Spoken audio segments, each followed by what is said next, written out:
Hey Instagram fam. So thank you so much for joining me. Sorry I'm on here a couple minutes later than I wanted to be, but I'm here now. And today we're going to be talking about a topic that I think applies to a lot of women out there. I would almost say the majority of women, and that's perfectionism. And we're going to be talking about perfectionism and how being a perfectionist can impact your health. That I don't know if that kind of sounds weird at first, but just hear me out here. I think normally when we think about perfectionism and being a perfectionist, we think about it in relation to maybe like work.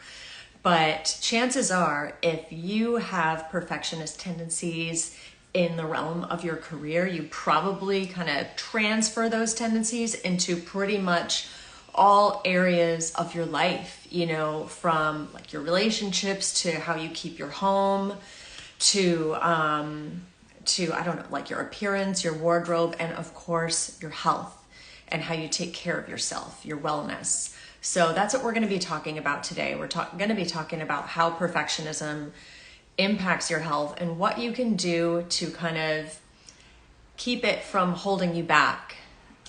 So I'm going to have a little kind of like homework assignment for you at the end.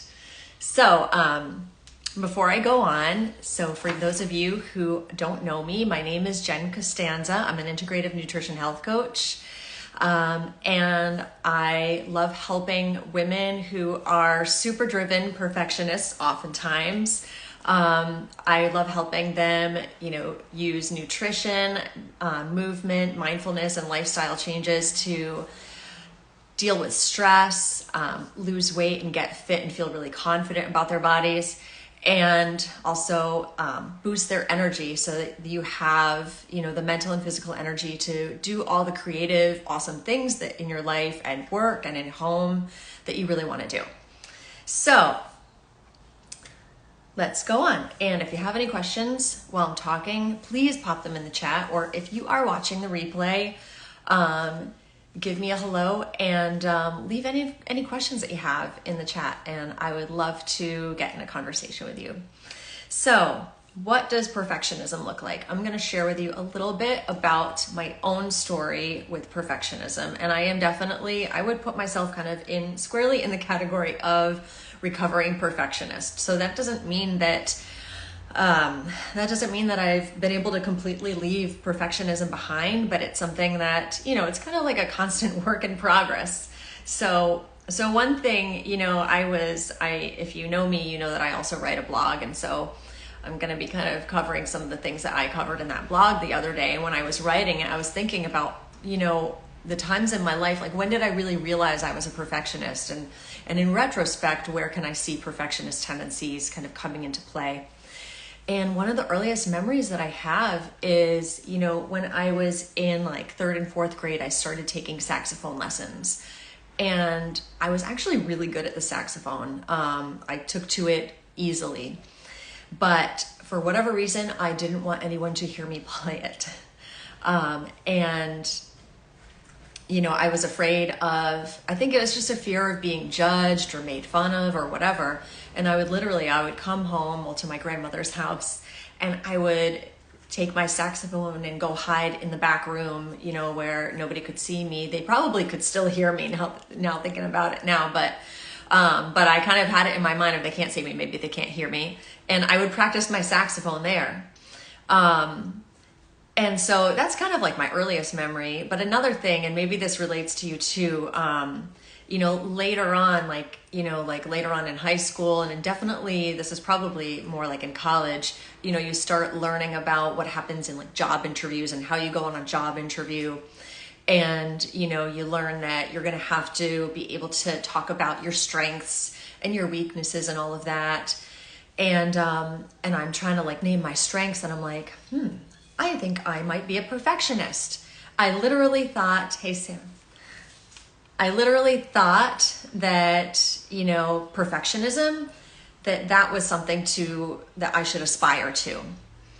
And I don't even know that I was a full-blown perfectionist at the time, but thinking about that as, a trait that successful people who got jobs and job interviews had, I knew that I wanted to be as perfect as possible. And just sidebar, I think that for women in particular, this kind of like drive to be perfect and in so many different ways, I think that we're pretty much trained like that practically from birth, you know? So it's kind of hard to, I don't know, like identify all the different influences that might have, you know, led me to have these perfectionist tendencies. But I do know that it was something that I started to become aware of, you know, in, let's say, my late teens, early 20s. And, you know, if this is true for you too, I'd love to know, let me know. So, you know, for me, that's kind of what perfectionism looked like in the earlier years. And later, I'll say one thing is, you know, in grad school and then later after grad school, in the years that I was still in academia as a professor, you know, one of those things that I think grad students, many of them actually struggle with perfectionism because we're constantly being judged. Particularly, we're constantly being judged on our ability as researchers, on our intellect, on what we can produce in terms of writing and research papers. And, you know, it got to the point where I was so concerned about things being perfect before somebody would read them that, you know, I'd be working on a draft of a paper at sometimes for months. Looking back, I wonder, you know, why couldn't I have I should have been able to get that done so much faster if I hadn't been so concerned about whatever other people would think and had just kind of like put it out there when it was imperfect, gotten feedback, and then worked on it some more. But yeah, for me, perfectionism, I think honestly held me back in my ability to publish my research because of this fear of releasing it out into the world. So maybe you have some kind of story in your life that you can relate to in terms of how perfectionism might have held you back in some way. And I also want to mention, you know, some general traits that go along with perfectionism. I've tried to kind of like, I don't know, like I made up a little list for myself of what I think perfectionism looks like, and I did a little research online. So listen to these and tell me, does any of it resonate with you? So, you know, never feeling ready, always looking for the perfect time to, you know, put yourself out there or to start something new, you know, to feel like you're knowledgeable enough or good enough to be doing something. You know, a lot of worry about failing or falling short, worrying about how others are going to judge you, and judging yourself to extremely high measures. Sometimes even kind of letting that judgment spill over into how you judge other people. But I think even more important, especially for this discussion today, is how being a perfectionist leads us to judge ourselves and set sometimes unrealistically high expectations on ourselves. And it leads us to, you know, never feeling like you're good enough or like you did enough, like you're smart enough, you know, like the job that you did, whatever it was, you know, whether it's a matter of, you know, how you look, your appearance, a project that you're working on at work, or, you know, your house, like decorating your house. It could be like these like little simple things, but never feeling like it's good enough. Procrastination. How many of us have been a procrastinator now or in the past? Me. So procrastination is definitely, it's one of those traits that kind of goes along with perfectionism. Putting off doing things, it allows you to, I think, you know, it allows, by putting off, it allows us to avoid that judgment, avoid having to judge ourselves, avoid having to feel the feelings that come along with thinking that we're not good enough or that what we did isn't good enough. You know, procrastination kind of goes hand in hand with not feeling ready and always looking for, you know, the perfect time to be doing something or starting something. Another kind of behavioral trait that you might recognize would be, you know, being really great at planning, really great at organizing, really great at planning something, but not as great at the implementation phase or the follow through. And the results of all of this, is, maybe you're not sharing your gifts with the world. Maybe you have really great talents.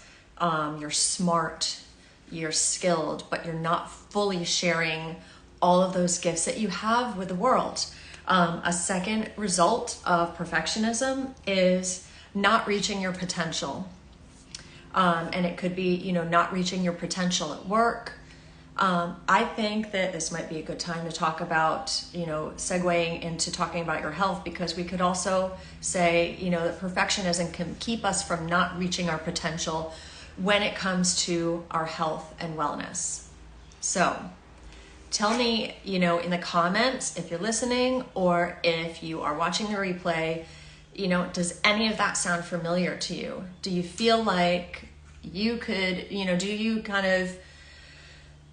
you feel like you have any of these traits of perfectionism? I'm going to take a quick sip of my coffee. Decaf, by the way. I don't know why, but I love the taste of coffee. Obviously, I know why, because I just love the taste. But even after I stopped drinking caffeine or stopped consuming caffeine like a year and a half ago, I still have cravings for coffee as if it's going to boost my energy sometimes. It's weird. Anyways, that's a sidebar. So thinking about, how does perfectionism impact your health? I'd like you to think about this particular aspect of perfectionism, that oftentimes, you might not do something if you feel like you can't do it, quote unquote, perfectly. Have you ever avoided doing something or put off doing something or said, I'm going to do that next week because if I did it right now, or if I started trying to do it right now, I just wouldn't be able to do it. And when you think wouldn't be able to do it, what you really mean is I wouldn't be able to do it perfectly according to my own high standards. That, by the way, may or may not be actually realistic standards. So I think, and I'm saying this, after, my own experience as a health coach, experience I have coaching clients, speaking with potential clients too, and just something that I have observed is that this is pretty common thinking. This perfectionist thinking, it tends to keep us from progressing in our health, in, the fact of us not doing something because we feel like we can't do it perfectly, and that only doing it perfectly is what's going to help us get to where we want to go with our health, right? So exercise, let's say this could come in the form of, let's say you like to run, you're a runner, and you feel like, a good run or a good workout is, running 5 miles. Okay. When during the week do you have time to run 5 miles? And you think about that. For a lot of people, the only time they have to run 5 miles would be on a weekend. So what do you do for the rest of the week? You do nothing.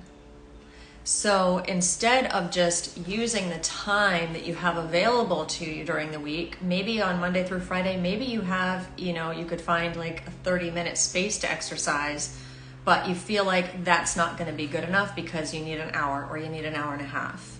Or maybe you're feeling like, if I can't go to the gym and do a HIIT class, just for example, then it's not worth it for me to exercise at all. So it's kind of this like all or nothing mentality. Maybe that's just another way of thinking about it, doing something, not doing something because you can't do it perfectly. Maybe that's more like what it is, or what I'm thinking about. Like there being kind of an all or nothing mentality. If I can't do everything, if I can't do the entire thing, then I'm not going to do any part of it. And this could, we could apply this to other health behaviors, or, what I like to call healthy habits that I usually work with clients to develop. If we take the all or nothing mentality, then we really don't get anywhere. So think about this, like diet. If I think my diet has to be completely perfect, all whole foods, all of the time, and I think it needs to be right now, not tomorrow, not next week, but I have to do it all right now, that's putting me in a position of making a whole bunch of choices that are probably going to be pretty challenging for me to make before I've even built up the skills to figure out things like meal planning and cooking and figuring out how to do grocery shopping differently and figuring out how to, cook new meals and rearrange my schedule so that I'm able to make those meals, that sort of thing. So, when we have this all or nothing mentality, it often ends up being nothing instead of the all, right? Same thing with, and I've talked about this on here before in another live, when it comes to meditation, one of the things that I see kind of holding people back from developing a consistent meditation practice is that they feel they have unrealistic expectations in their mind of what meditation should look like that it should be, I'm sitting in silence and thinking about absolute nothing for 30 minutes. But for most people, I don't know about most, I would say a lot of people, or if not, maybe most people who are meditating or trying to develop a consistent meditation practice, maybe you're starting off literally with 2 minutes. If we go from zero minutes, 0 days a week to trying to do 30 minutes, 7 days a week, do you think that can work? I don't think it can. That's just my opinion. Maybe you have a different idea. But yeah, I'm sorry. I'm just looking at my list here to make sure I cover every little idea that I had. That's an aspect of perfectionism, maybe. But the overall kind of big picture thing when it comes to how perfectionism holds back your health, I think a big thing is not, refusing to start until it's the perfect time. I had one client who said to me, she really wanted to start working on her health, and she wanted to know, can we put this off? Can we put off starting to work together until, it was like 2 months later, because then everything is going to be a lot quieter in my life. And I told her, I think that's a really bad idea, because you might think that things are going to be better, or like that the perfect time is going to come in 2 months, but oftentimes 2 months down the road and something else comes up and it's not the perfect time anymore, right? And, my goal, I hope, my goal for my clients and my goal for anyone who's listening here is to help you make changes in your life right now, amidst all the crazy crap going on in your life, because chances are none of it's going to stop. Chances are that you're always going to have crazy crap going on. And we need to, you need to develop the skills to be able to at least have these small things that you can control in your life. So like your diet, exercise, stress management, techniques, so that when all that crazy crap is going on, you are still, you can remain sane and deal with it from a place of calm, right? So point being, this is just the overall place where I see perfectionism hurting women, is thinking that there has to be a perfect time to start taking care of your health. And that perfect time, honestly, it never comes. So thinking about all of this, and again, let me know, has this ever entered into your mind, that there has to be this perfect time to start? I think it's a popular one. But thinking about all of this, what do we do?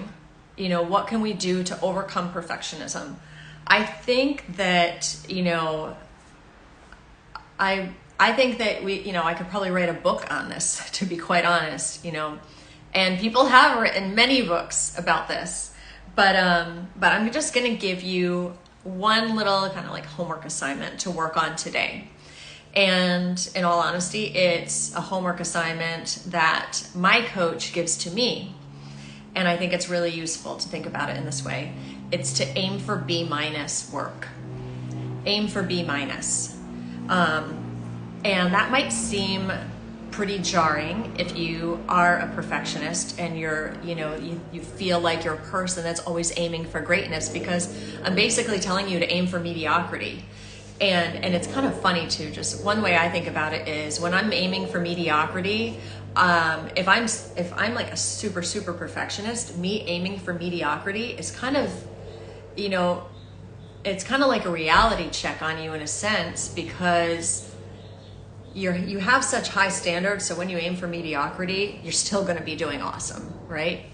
And the idea is to force you to, whatever it is that you've been holding back on doing, to just do it and not worry about it, and focus on progress versus perfection. I actually have a little t-shirt that somebody gave me that says that, progress over perfection. I love that phrase. But yeah, so we're going to aim to be imperfect, basically. So what does that mean in terms of your health? And specifically when I say your health, I'm kind of thinking about, developing healthy habits. First you're going to do what you can. If you don't have an hour to work out every day, and most of us don't, right? How much time do you have? Start with that.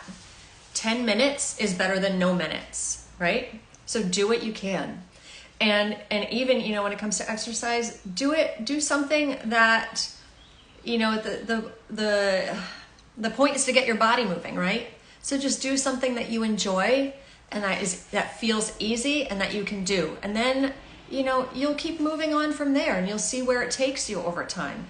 But you just have to start and do something.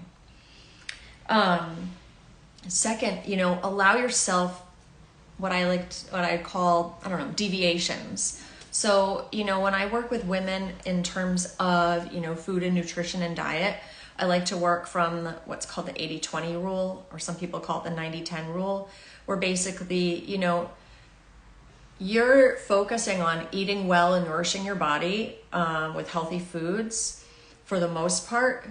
But every so often, maybe it's 10% of the time or 20% of the time, whatever.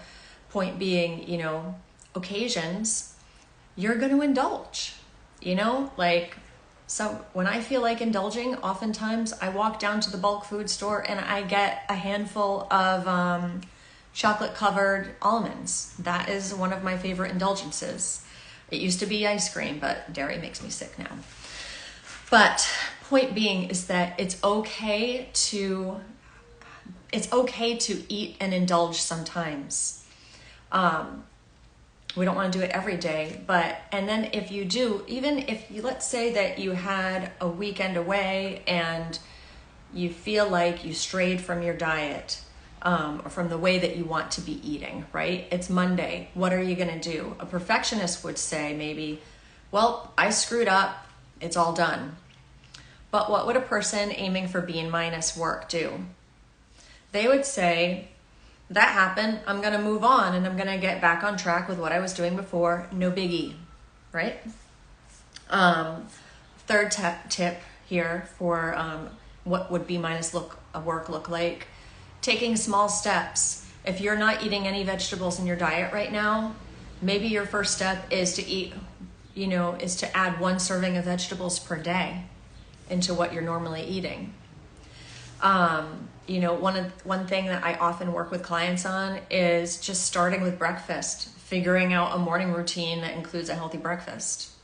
It's one little step and it can make a huge difference over the long run. It can even make a huge difference, over your entire day and how you're conceptualizing, how you feel about yourself and how you feel about your health. These tiny little action steps that we can take. Even, like drinking more water. Most of us aren't drinking enough water. That's a small action step you can take, focusing on making sure that you get your required, 8 to 10 glasses of water a day.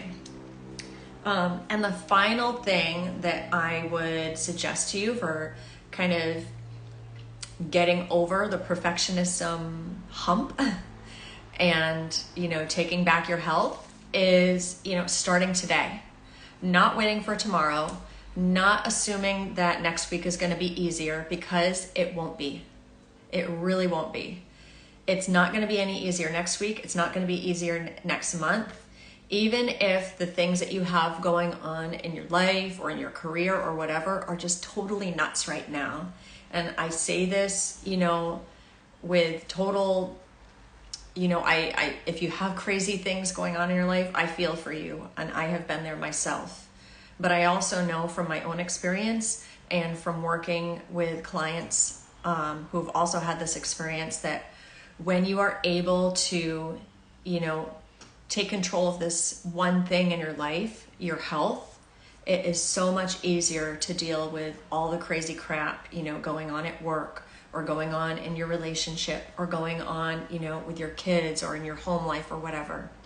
So that is maybe that's my parting words for today, is just start today, and expect it to be imperfect, but just make the decision to start.